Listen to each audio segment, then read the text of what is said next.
ശ്രീ രഞ്ജിത്തിനെ ആദരപൂർവ്വം ക്ഷണിക്കുന്നു.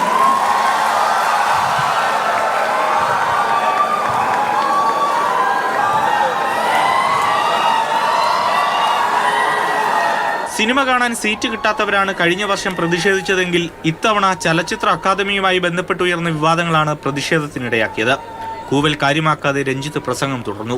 ഈ മേള പ്രേക്ഷക പങ്കാളിത്തം കൊണ്ടും പ്രദർശിപ്പിച്ച ചിത്രങ്ങളുടെ മികവ് കൊണ്ടും വൻ വിജയമായി മാറ്റിയതിൽ ചലച്ചിത്ര അക്കാദമിക്ക് അഭിമാനമുണ്ട്. നിങ്ങൾക്ക് നന്ദിയുണ്ട്. ഇന്നലെയാണ് ചലച്ചിത്ര അക്കാദമി ചെയർമാനെതിരെ നടപടിയെടുക്കണമെന്നാവശ്യപ്പെട്ട് ജനറൽ കൗൺസിൽ അംഗങ്ങൾ സമാന്തര യോഗം ചേർന്നത്. 15 അംഗ ജനറൽ കൗൺസിലിൽ 9 പേർ യോഗത്തിൽ പങ്കെടുത്തു. തനിക്കെതിരെ സമാന്തര യോഗം ചേർന്നിട്ടില്ലെന്നും അക്കാദമിയിൽ യാതൊരുവിധ ഭിന്നതകളുമില്ലെന്നുമാണ് രഞ്ജിത്ത് പറഞ്ഞത്.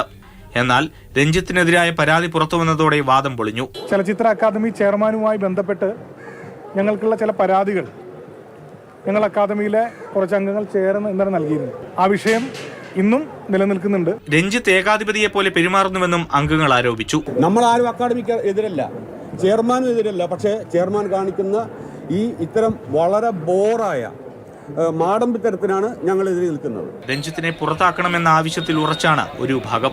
മാതൃഭൂമി ന്യൂസ്, തിരുവനന്തപുരം.